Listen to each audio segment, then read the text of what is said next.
I think unless, and I think everybody here is obviously much more well aware than the average voter, or even the voter that's tuned in. You're all much more aware.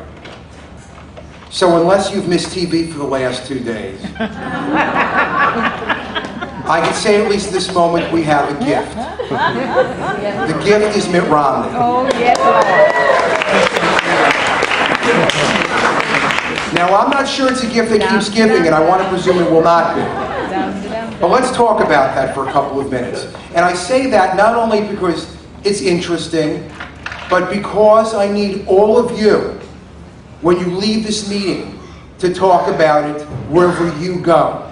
Just as we've talked in prior meetings, the discussions we've had here, carrying it out to the people you're friendly with, saying it to the people you're not friendly with, carrying it out to the folks in your precinct and beyond about what is going on. And how. If you saw the video or you heard about it, you got to see the real, unedited, unchained Mitt Romney. Now, it's kind of funny because of all places it was done in Boca Raton, among 30 of his best and richest friends.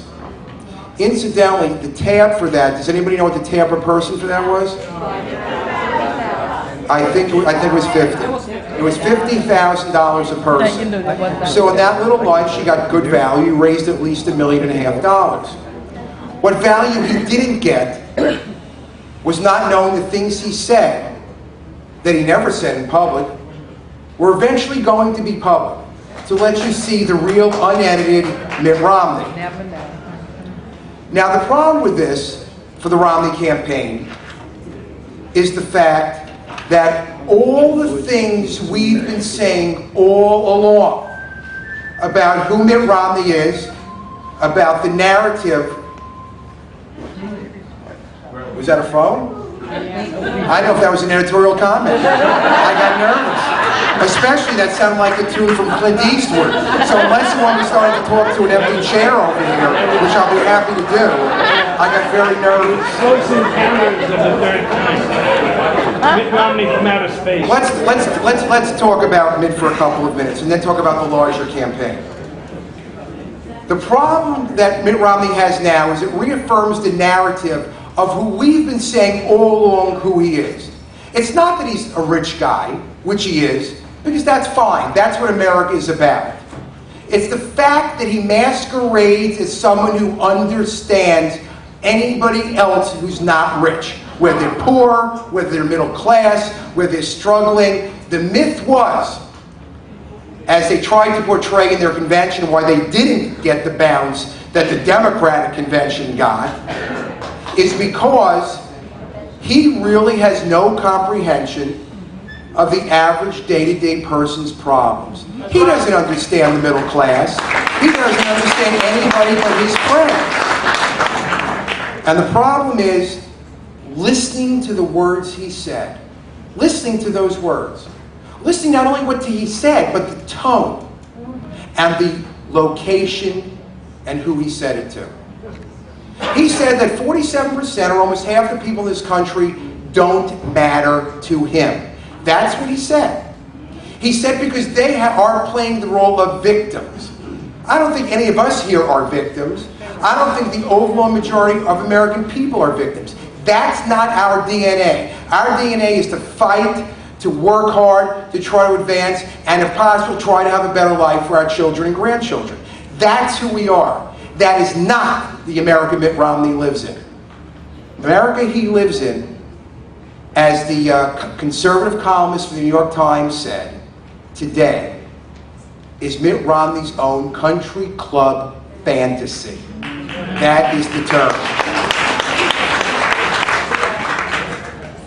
Now, what's interesting is he's criticizing those people for not paying taxes. I know we're in the Jewish holidays, credit where credit's due, I have to give him the Chutzpah of the Year award. That's what he has to receive. Because we only saw one tax return for 13% and change. He won't reveal the others. But the number you need to remember is when he was asked, as a follow-up question, Well, who is the middle class? How do you define the middle class? And I didn't read this, I saw the video. So I need you to take this home and talk about this every single day. His answer was, the middle class are those people who earn between $200,000 and $250,000 a year. That was his answer. Oh my God. When do I get the rest of my money? So, I don't know about you, but I don't think most of us are middle class. We're obviously less than that. But that shows the disconnect. So as much as we may have thought Mitt Romney and Paul Ryan were out of touch, We know it and now. Paul Ryan was no poor cat either, Right. they have no understanding of who the American people are, of diversity, of what it takes day to day and month to month to make sure there's enough money in the account to pay the bills. They're lucky. They never faced that. I put myself through college and took 2 student loans to get through law school and lived at home with my mother.